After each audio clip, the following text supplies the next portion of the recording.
พิธีประกาศการจะตั้งพนักงานนำพาคุมโคงแบ่งความรับผิดชอบภายในคณะบริหารงานพรรคเมืองคำเกิดสมัยที่10และมอบรับหน้าที่รักษาการเจ้าเมืองและรักษาการห้องเจ้าเมืองคำเกิดได้จัดขึ้นในตอนบ่ายวันที่24มีนาคม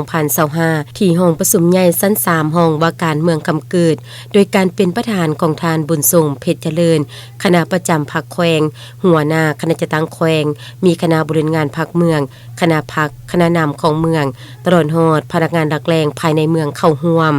ในพิธีทานบุญยมหลวงบุญมาห้องเลขาพรรคเมืองคณะประจำพรรคเมืองได้ขึ้นผ่านมติตกลงแต่งตั้งทานคำมั่นใส่มุนวงคณะประจำพรรคเมืองเป็นหัวหน้าคณะจัดตั้งเมืองแต่งตั้งทานนางสุขภาลีแสงสมภูกรรมการพรรคเมืองเปลี่ยนหัวหน้าคณะโฆษณาพรมเมืองแต่งตั้งทานนางโซพีพิมมยศกรรมการพรรคเมืองเป็นประธานสาพันธ์แม่หญิงเมืองแต่งตั้งทานเต้งทรงระว่างกรรมการพรรคเมืองเป็นเลขาสนมเมืองแต่งตั้งทานจันทพรแก้ววิเศษเป็นรองหัวหน้าห้องการแนวราวสร้างชาติเมืองซึ่งมอบมติตกลงและข้อตกลงโดยทานเพชรสมัยไสญาธิจักรเลขาพรรคเมือง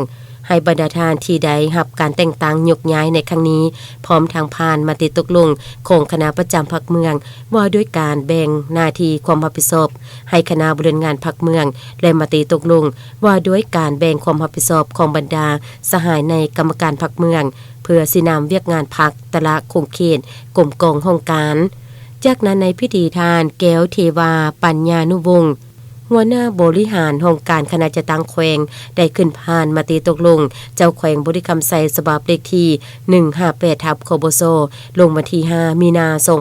2025ว่าด้วยการแต่งตั้งรักษาการเจ้าเมืองและห้องเจ้าเมืองคำเกิดซึ่งได้เห็นดีแต่งตั้งทานกีทรงระวางเป็นรักษาการเจ้าเมืองคำเกิดทานผาสุกจุ่มมะละวงเป็นรักษาการห้องเจ้าเมืองคำเกิดและทานเซงแก้วไสมณีเป็นรักษาการห้องเจ้าเมืองคำเกิดโอกาสนี้ทานบุญทรงเพชรเจริญคณะประจำพรรคแขวงก็ได้ให้เกียรติมอบมติตกลงและข้อตกลงให้บรรดาทานที่ได้รับการแต่งตั้งในครั้งนี้ในตอนท้ายของพิธีอย่างใดมีการลงนามในบทบันทึกมอบรับหน้าที่เวียกงานระหว่างทานเจ้าเมืองคำเกิดผู้เก่าและผู้ใหม่อย่างเป็นทางการพร้อมทางได้รับฟังการอบรมให้ทิศนำจากทานบุญทรงเพชรเจริญเติมอีก